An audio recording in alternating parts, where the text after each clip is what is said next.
आज की कहानी में एक खास बात छुपी है। आप सभी इसे ध्यान से सुनना। यह जीवन कर्म से चलता है और हम इंसानों को अपने सभी कर्मों का फल इसी जन्म में मिलता है। अच्छा किया तो अच्छा फल मिलेगा। अगर मानवता को शर्मसार कर देने वाला बुरा कर्म किया तो उसका फल वही होगा जो रघु और कालिया को मिलने जा रहा है। तुझे बोला था ना मैंने कालिया, 10 रुपए का चकना और ले ले, पर नहीं, तू सुनता कहाँ है मेरी। अरे हो गई ना गलती यार, 2 घूंट बचे हैं, खत्म कर जल्दी से, घर भी जाना है।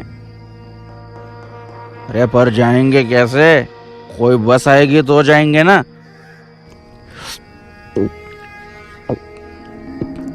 ये ले, ये तो खत्म हो गई। क्या सुर में आवाज आई है।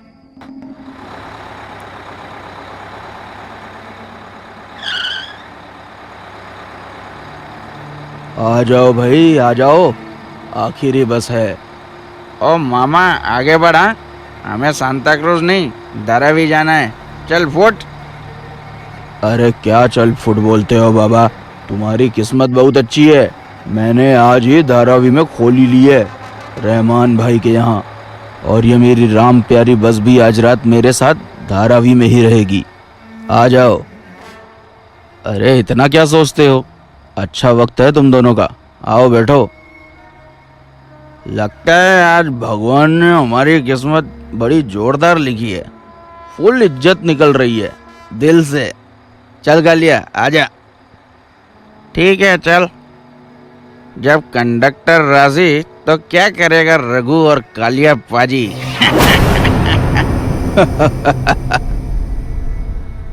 रात के 1 बजे अपने इलाके की बस मिल जाना रघु और कालिया को किस्मत की बात लग रही थी, लेकिन वो नहीं जानते थे कि वो बस और कंडक्टर उनके लिए न्याय का वो दंड लेकर आए हैं जो कभी भी उन पर कहर बनकर टूट पड़ेगा। दंड भी विचित्र और दंड देने वाले भी सोच से परे। अबे ऐसा क्या देख रहा है, टिकट फाड़ना चाहता है हमारी? अगर खुद को फटे हाल देखना चाहता है तो कोशिश करके देख ले। तुम्हारी तो परमानेंट टिकट कट चुकी है, अब तुम्हें किसी टिकट की जरूरत नहीं।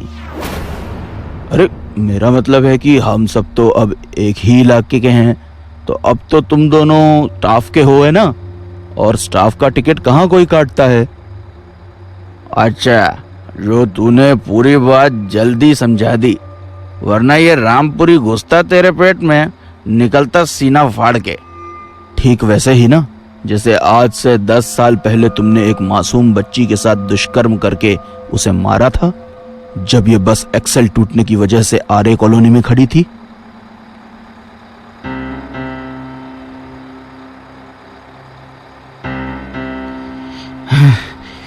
जिस्म की भूख तो मिट गई यार, अब इस जूठे बर्तन का क्या करें यार। जिंदा छोड़ दिया तो ये पुलिस को सब बक देगी, मार देते हैं, यही सही रहेगा, मार डाल।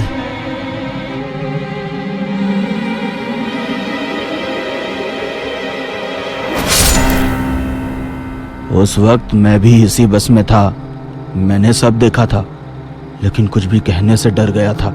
ऊपर से उस लड़की का खून। मैंने यह बात किसी को नहीं बताई, लेकिन क्या? ये बात सीने में दबा देने से मैं बेचैन हो गया।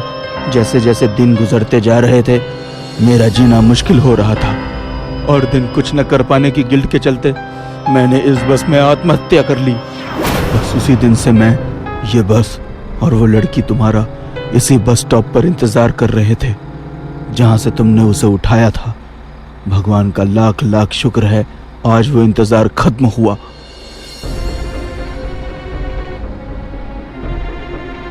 अबे ओ रामगोपाल वर्मा, ये क्या तू यहाँ हॉरर फिल्म बना रहा है? बोल तो ऐसा रहा है जैसे भूत हो तुम दोनों। कोई शक?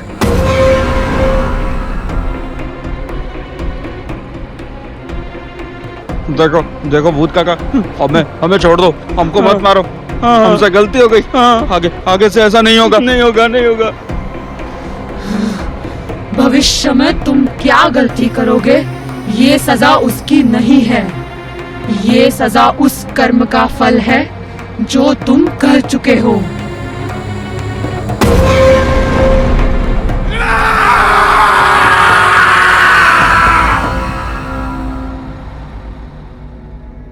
रघु और कालिया को तो उनके किए की सजा मिल गई, लेकिन ऐसी ही कोई गलती करने के लिए अगर आपका दिल भी मचल रहा है तो आर्य कॉलोनी टू सांता क्रूज बस में आपका भी स्वागत है। कुदरत ने इंसान को अलग अलग रंग रूप, चेहरा मोहरा और कदकाठी दी है और उस पर समाज ने इन चीजों को लेकर सुंदरता के मानक भी तय कर रखे हैं। रंग गोरा है, कद लंबा है, बाल अच्छे हैं तो इंसान सुंदर है। अभिषेक भी ऐसी खोखली मान्यताओं को मानता था, जिसकी वजह से वो अपनी पत्नी गीता की जगह ऑफिस में काम करने वाली रमा को चाहने लगा था। रमा खुले विचारों की होने के साथ खूबसूरत और गोरी भी थी। चाय।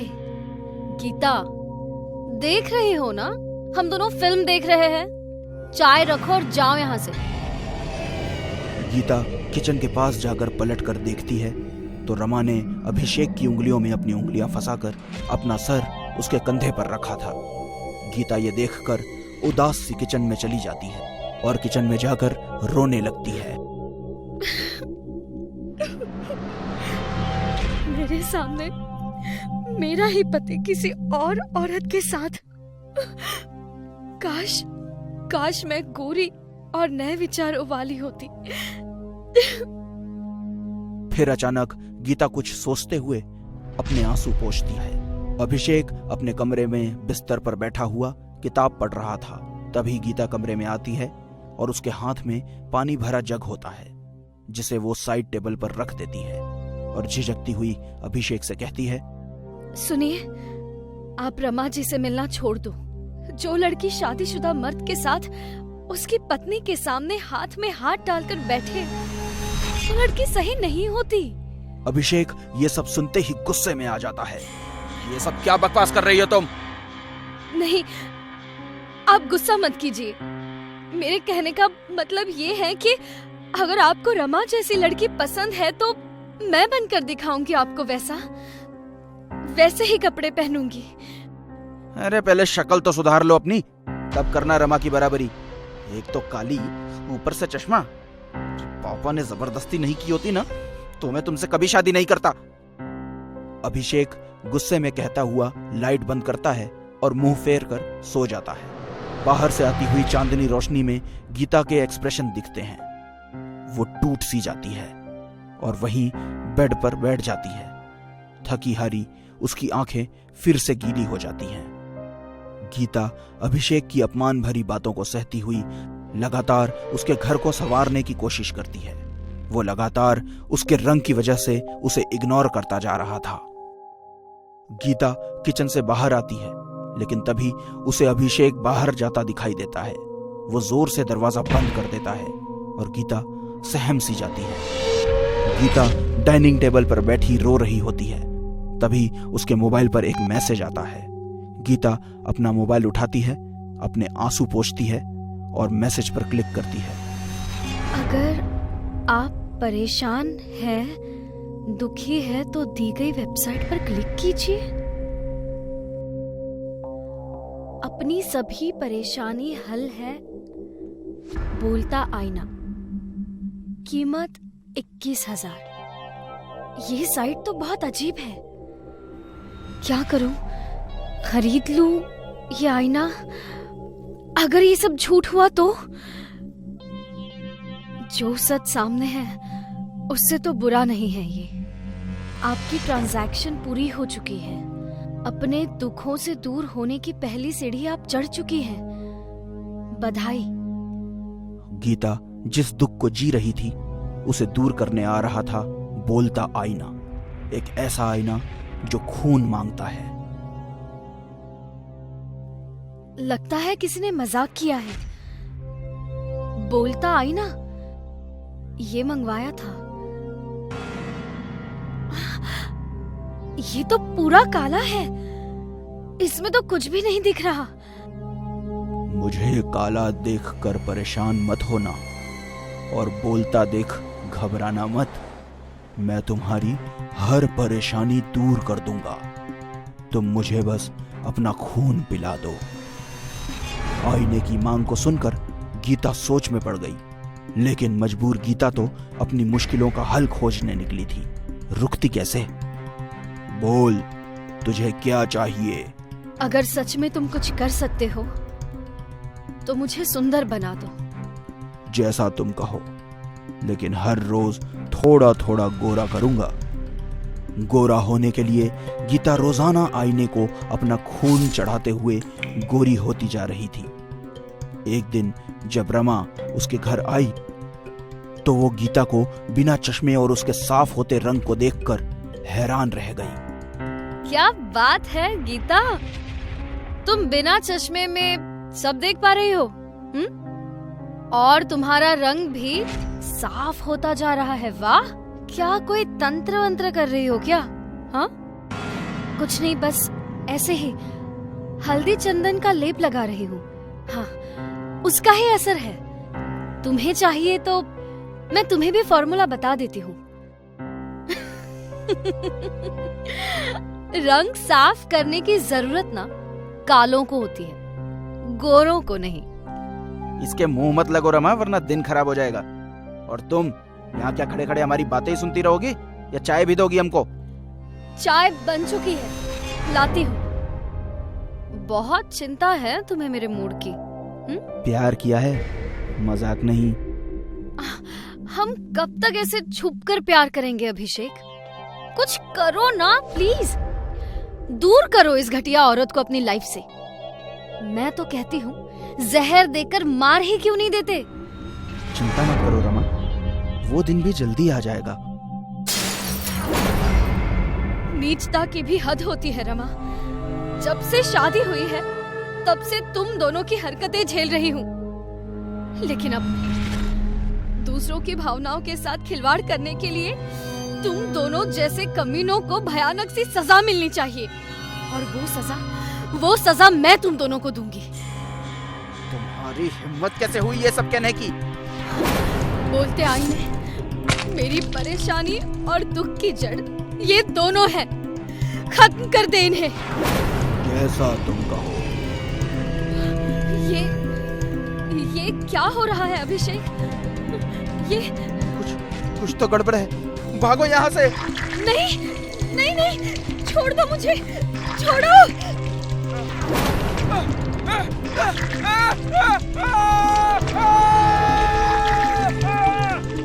आज मैं आजाद हो गई मैं।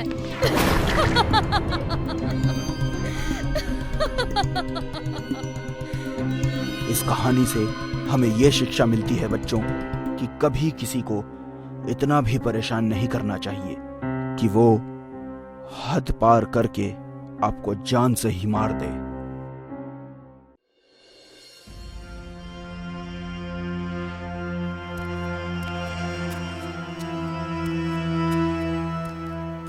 गाइस, थोड़ी और चढ़ाई करनी है, फिर हम पहाड़ की चोटी पर होंगे।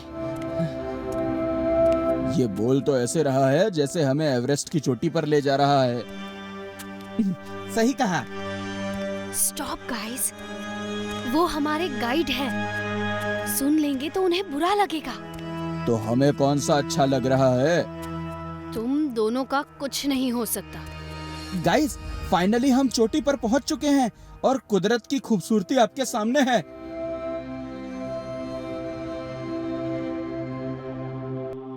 ओह माय गॉड, ये तो बहुत सुंदर है। ऐसा लग रहा है जैसे मैं स्वर्ग में पहुंच गई हूँ। काहे का स्वर्ग? ऐसे नजारे तो मैं बचपन से देखता आ रहा हूँ। मैं भी। अरे राजू गाइड सर, हमें कोई इंटरेस्टिंग जगह दिखाइए। हम जब से यहाँ आए हैं बस पेड़ पौधे, जंगल, पहाड़, चट्टान, नदी, नाले यही देख रहे हैं। कुछ ऐसा दिखाइए जिससे खून में उबाल आ जाए। यस, अमित सही कह रहा है कोई ऐसी जगह? है तो सही। गुड, तो राजू जी वही ले चलिए इन्हें, वरना दिमाग का नागिन बैंड बजा देंगे ये दोनों। लेकिन वहां जाने में खतरा है। अरे वही तो चाहिए राजू सर, लाइफ की इस सिंप्लिसिटी से तंग आ चुके हैं हम। खतरा ही चाहिए, आप वहां लेकर तो चलो यार। बिल्कुल। वैसे वो इंटरेस्टिंग जगह है क्या? काली पहाड़ी की गुफा। ओ तेरी की, क्या नाम है, काली पहाड़ी की गुफा। अरे सर, कहाँ छुपा रखी थी ये मस्त जगह, नाम में ही एक्साइटमेंट है। वैसे खास बात क्या है इस काली पहाड़ी की गुफा में? इस गुफा के बारे में बहुत सारी बातें हैं, लेकिन मेरी दादी ने जो मुझे बताया था वो सबसे अलग है। और क्या बताया था उन्होंने? ये गुफा लगभग 500 साल पुरानी है, जिसमें एक खूंखार तांत्रिक रहता है। उसने अपनी काली शक्तियों को बढ़ाने के लिए लोगों का खून चूसना शुरू कर दिया था, जो यहाँ के राजा बलि को बर्दाश्त नहीं हुआ। इसलिए उन्होंने उस दुष्ट तांत्रिक को मार दिया। तब से लेकर आज तक तांत्रिक की लाश उसी गुफा में कहीं दफन है। वाह, कहानी तो बहुत इंटरेस्टिंग है। ये कहानी नहीं, सच है। जो भी है, लेट्स गो देयर, वहीं चलते हैं। हाँ यार, बहुत मजा आएगा। नहीं नहीं, मैं तुम लोगों को काली गुफा नहीं ले जा सकता, वहाँ हम सबकी जान खतरे में पड़ सकती है। जब जाना ही नहीं था तो हमें उसके बारे में बताया क्यों? एग्जैक्टली। आई एम सॉरी, मुझे उस जगह के बारे में आप सबको नहीं बताना चाहिए था। प्लीज आप सब भूल जाइए कि मैंने आपको कुछ बताया भी था। वो नहीं हो सकता। ओके, एक काम करते हैं, अगर आप हमें गुफा तक नहीं लेकर जा सकते तो हमें वहां जाने का रास्ता बता दीजिए। सिंपल, हम खुद चले जाएंगे। यार, तुम दोनों इतनी जिद क्यों कर रहे हो? जब ये कह रहे हैं कि वहाँ रिस्क है तो जाना क्यों? यही तो कह रहा हूँ मैं, तुम दोनों प्लीज समझने की कोशिश करो, काली गुफा में जान को खतरा है। वही तो कहा आपको, हमें उसी खतरे का मजा लेना है। एडवेंचर चाहिए हमें लाइफ में। आप बस रास्ता बता दीजिए, हम अपने आप चले जाएंगे। हमें अपनी जान खतरे में डालनी है, प्लीज समझने की कोशिश कीजिए। ठीक है, अगर आप लोग यही चाहते हैं तो ऐसा ही सही, लेकिन मेरी एक शर्त है। कैसी शर्त? आप लोग वहाँ किसी भी चीज को हाथ नहीं लगाएंगे। शर्त मंजूर है।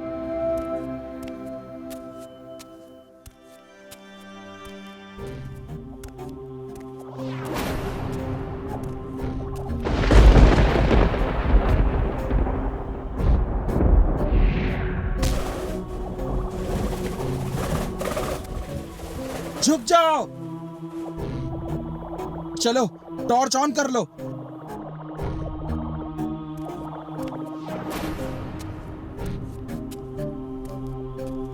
वाह, क्या गुफा है यार, सो ब्यूटीफुल।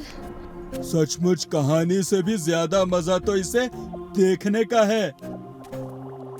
प्लीज किसी भी चीज को छूना नहीं। टेंशन मत लो सर।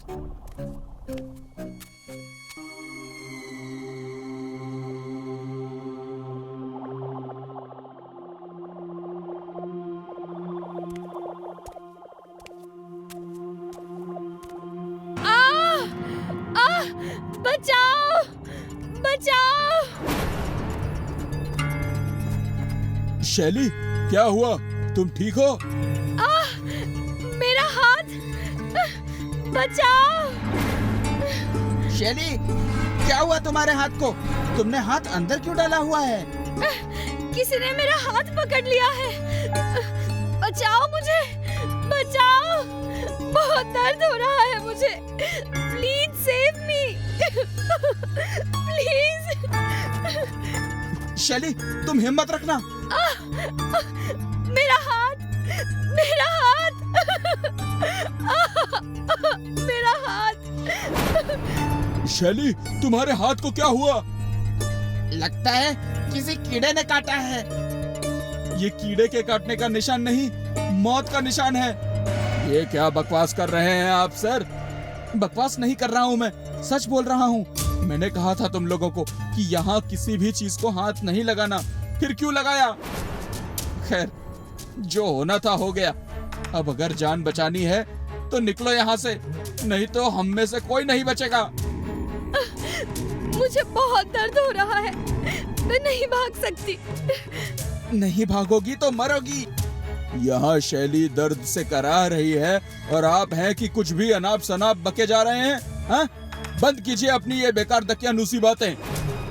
तुम लोग समझते क्यों नहीं, वो जागने वाला है, निकलो यहाँ से। प्लीज सर, आप 1 मिनट चुप रहिए और मुझे शांति से पट्टी करने दीजिए।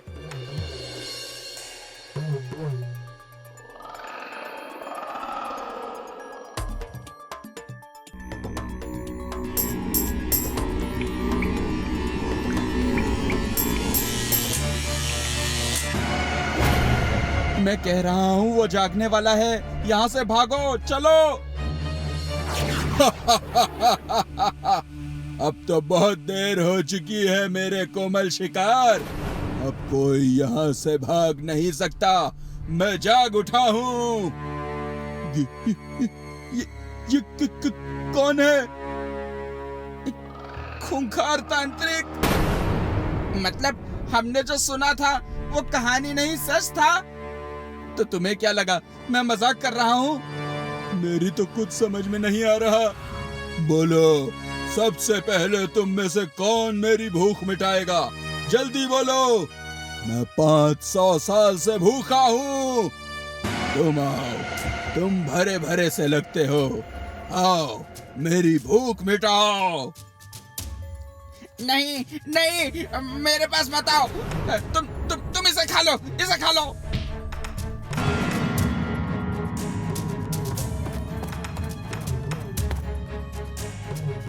मैं तुम्हारे खून से जीवित हुआ हूँ, इसीलिए तुम्हारा खून आखिरी में पीऊंगा। तब तक जी लो अपनी जिंदगी।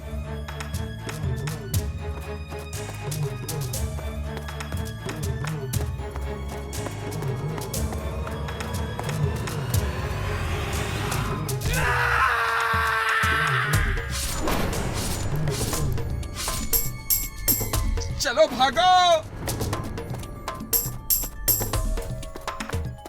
कहाँ तक भागोगे?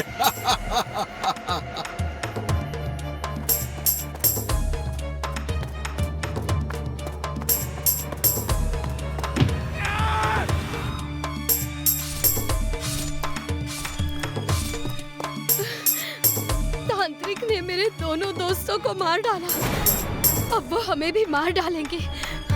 अब हम क्या करेंगे? कोई तो उपाय होगा तांत्रिक से बचने का।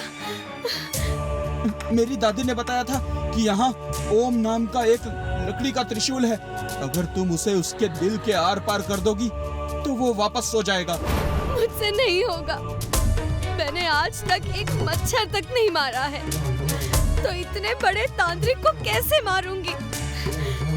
आप भी तो उसे मार सकते हैं ना? ऐसा होता तो मैं तुम्हें नहीं भेजता। लेकिन मैं ही क्यों? क्योंकि मेरी दादी ने बताया था कि जिसके भी खून से तांत्रिक जीवित होगा, सिर्फ वही उसे मार सकता है। मैं त्रिशूल ढूंढता हूँ, तुम तांत्रिक का ध्यान भटकाने की कोशिश करो।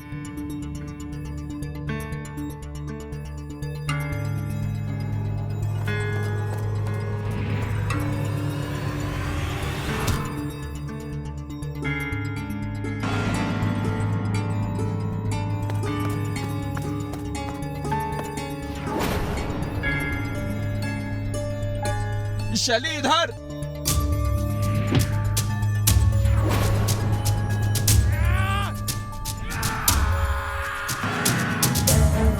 मरने से पहले तुम्हारी कोई आखिरी इच्छा हो तो बता दो।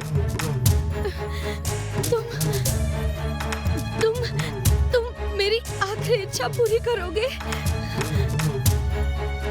तूने ही तो जीवित किया है मुझे, मेरी इच्छा पूरी करना धर्म है मेरा। बोल क्या चाहिए तुझे?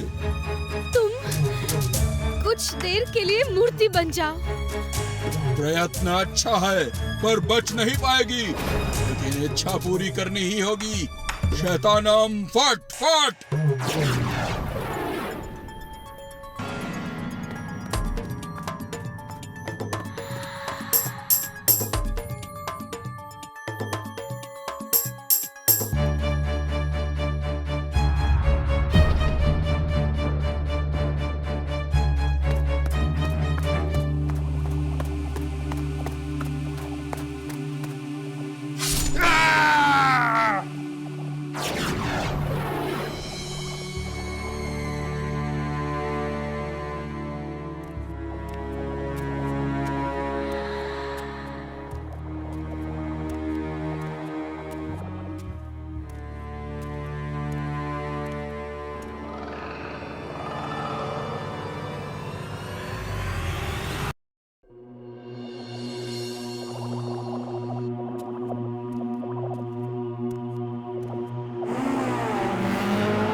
आकाश, अपने कंपनी का सबसे तेज और एक्सपीरियंस प्रोजेक्ट मैनेजर, रोज की तरह अपने काम में लगा है। लेकिन आज का दिन जरा खास है।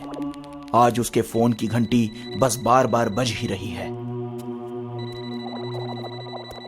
क्यों दोस्त आकाश, आज का क्या प्रोग्राम है? कैसा प्रोग्राम दोस्त? सामने काम है इतना, घर भी जा पाऊंगा या नहीं पता नहीं।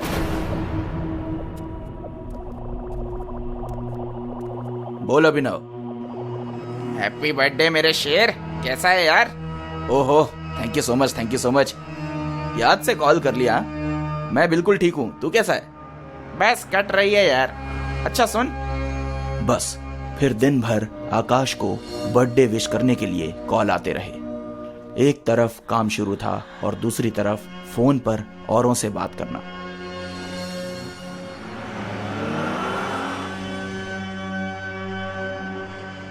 थका हारा आकाश अब काम खत्म करके अपने घर के लिए निकल रहा है।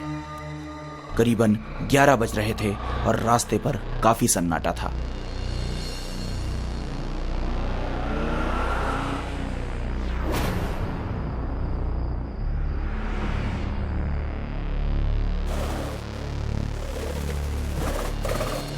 कार पार्किंग में लगाकर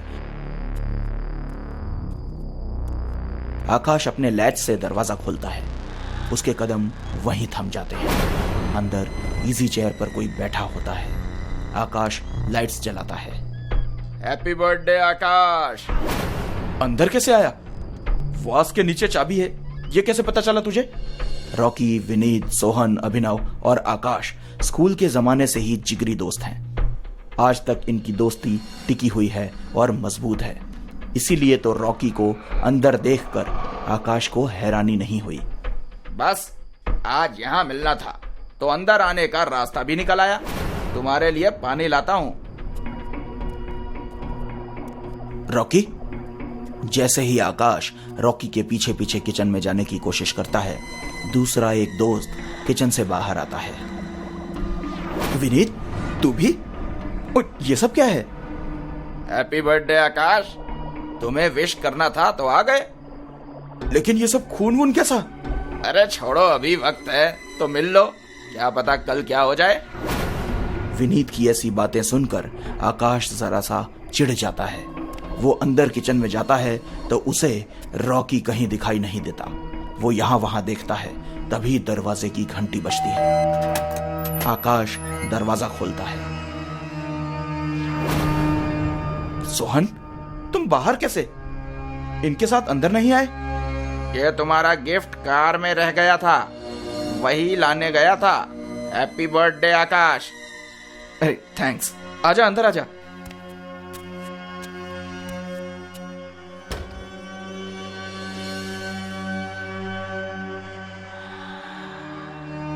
ये लाल कलर कहां से ले आए इतनी रात को?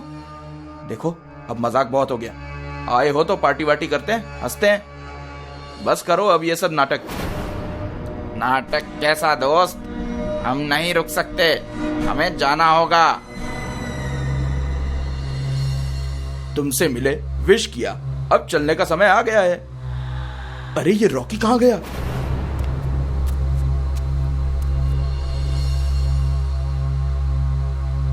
केक काट लो आकाश, ताकि हम लौट सकें। हम ज्यादा देर रुक नहीं सकते। मतलब? हमें ज्यादा रुकने की इजाजत नहीं है। रॉकी, विनीत और सोहन की इन बातों से पहले तो आकाश की हंसी निकलती है, लेकिन जैसे जैसे उन चारों की बातें आगे बढ़ती हैं तो आकाश के चेहरे पर गुस्सा छलकने लगता है। इतने में कैंडल्स लाने विनीत किचन में जाता है। तब आकाश को फर्श पर उसके पैरों के ऐसे निशान दिखते हैं मानो वो किसी के बहते हुए खून के ऊपर चलकर आया हो। ये देखकर आकाश का गुस्सा बढ़ जाता है। देखो, अब बहुत हो गया, जल्दी से अपना ये नाटक बंद करो और हमेशा की तरह बात करो। अब हमेशा की तरह बातें कभी हो नहीं पाएंगी आकाश। आओ, केक काट लो, हमें निकलना है। बस हुआ। अभिनव का फोन आया था मुझे सुबह। उसने बताया कि तुम लोगों ने आज ये घोस्ट प्रैंक करने का प्लान किया है, तो अब ये सब करके कोई फायदा नहीं है। चलो, पहले तो अपना मुंह और ये शर्ट्स वगैरह धोकर आओ, केक काटेंगे। ये कहकर आकाश हंसने लगता है, लेकिन बाकी तीनों के चेहरे से मानो हंसी गायब ही है। सोहन कहकर कि पहले केक काट लो, फिर बात करेंगे। आकाश अंधेरे में ही कैंडल्स बुझाकर केक काटता है। हैप्पी बर्थडे टू यू का तीनों का गाया हुआ सॉन्ग उसे सुनाई देने लगता है। Happy birthday to you, happy birthday to you. इतने में उसके फोन की घंटी बजती है और फोन उठाता है। बोल अभिनव। हाँ, तू कहाँ है? नहीं आया मतलब? क्या हुआ? अरे ये तीनों तो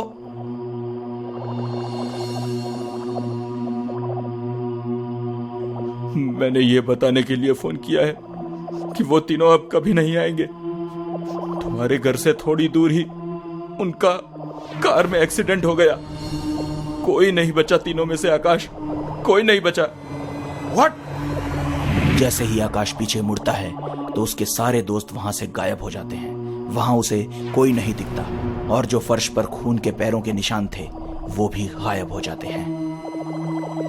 वहां पर सिर्फ और सिर्फ उसके बर्थडे का वो केक रह जाता है और इसे देखकर आकाश बहुत भावुक हो जाता है। तो दोस्तों, इस कहानी का सारांश ये है कि अपने दोस्तों की कदर करो, क्योंकि कब आपको जिंदगी में कौन कहां छोड़ के चला जाए, जिंदगी का कोई भरोसा नहीं। कहते हैं कि बड़े बड़े शहरों में बड़े बड़े गुनाहों को नजरअंदाज किया जाता है।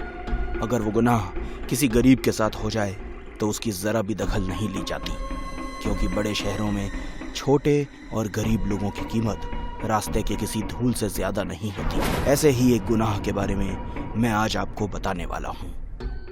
रात के समय एक वकील अपना सारा काम खत्म करके अपने घर की ओर चलता हुआ जा रहा था। बीच में ही एक आध गाड़ी उसके पास से बड़ी तेजी से गुजर जाती थी, इसलिए वो फुटपाथ पर से चल रहा था। चलते चलते अचानक उसकी नजर फुटपाथ पर पड़े सूखे हुए लाल रंग के धब्बों पर गिरी और वो डर गया। अरे बाप रे, ये तो खून लग रहा है। नहीं नहीं नहीं, ये खून नहीं हो सकता।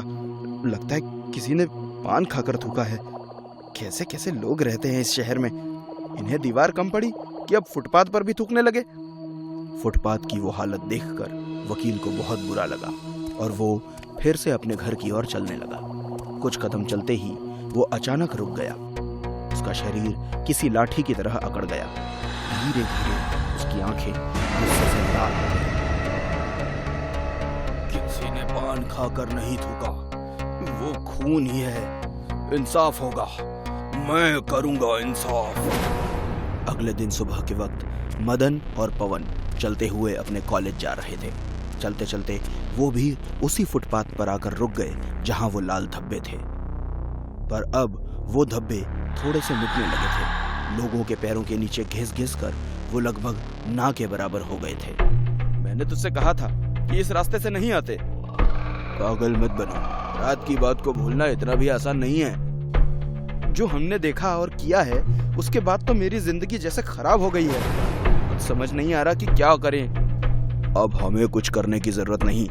जो हमें करना था वो हमने रात को ही कर दिया है और उसका नतीजा तो तुम देख ही रहे हो। हम अभी तक सुरक्षित हैं। अगर किसी को पता चल गया तो तब हमारा क्या होगा? किसी को पता तब चलेगा जब हम दोनों में से कोई उन्हें वो बात बताए। मैं तो किसी को नहीं बताने वाला, पर मुझे तुझ पर बहुत शक हो रहा है। साले तेरे पेट में कोई बात नहीं रहती। मैं भी किसी से कुछ नहीं कहूंगा। ऐसी बात करने की मेरी हिम्मत भी नहीं होगी। अच्छा है, देख हमने जो किया उससे किसी को घंटा कुछ फर्क नहीं पड़ता। शहर में ये आम बात है, इसलिए अब इस बात को यही भूल जा। हाँ, शायद यही हमारे लिए अच्छा होगा। ठीक है, अब चल, कॉलेज के लिए देर हो रही है। दोनों फिर से कॉलेज की तरफ जाने लगे। वो दोनों जा ही रहे थे, तभी अचानक उनके सामने एक पुलिस की गाड़ी आकर रुक गई। वो दोनों बहुत डर गए। पवन के तो डर के मारे पैर भी कांपने लगे। गाड़ी के अंदर से 2 पुलिस वाले उतरे और उनके पास आए। क्या तुम दोनों ही पवन और मदन हो? पवन की डर के मारे आवाज ही नहीं निकल रही थी, इसलिए मदन ने उनसे बात की। जी हाँ, मैं मदन हूँ और ये है पवन। क्या बात है सर? क्या हुआ? तुम दोनों को हमारे साथ थाने चलना होगा। पर बात क्या है सर? हमने क्या किया? वो सब थाने जाकर पता चलेगा। चलो हमारे साथ। पुलिस वाले मदन और पवन को जबरदस्ती गाड़ी में बिठाकर थाने ले गए। जब वो थाने पहुंचे तब वहां वो वकील बैठा हुआ था। पुलिस वाले ने उन दोनों को वकील के सामने बिठाया। क्या बात है सर, आप हमें यहाँ क्यों लेकर आए? मैं बताता हूँ। पुलिस को 5 लाशें मिली है। 5? हाँ, क्या हुआ? तुम्हें इन लाशों के बारे में कुछ पता है क्या? नहीं सर, हमें कुछ नहीं पता। अगर तुम्हें कुछ नहीं पता तो मुझे ये बताओ कि कल रात तुम दोनों कहाँ थे? मदन और पवन ऐसे चुप हो गए जैसे वकील की बात उनके कानों तक पहुंची ही ना। देखो, चुप रहने से तुम्हारा ही नुकसान होगा। इन्हें तुम दोनों पर शक है, क्योंकि जहाँ से लाशें मिली हैं वहाँ से एक आदमी ने तुम्हें कल रात गुजरते हुए देखा था। किसने? वो मैं नहीं बता सकता। देखो, मैं यहाँ तुम्हें बचाने के लिए आया हूँ, इसलिए सब सच सच बताओ। मैं आपको सब सच सच बताता हूँ सर। नहीं, मैं बताता हूँ। तुम तकलीफ मत लो और रोना बंद करो। मदन कल रात की पूरी कहानी पुलिस और वकील को बताने लगा।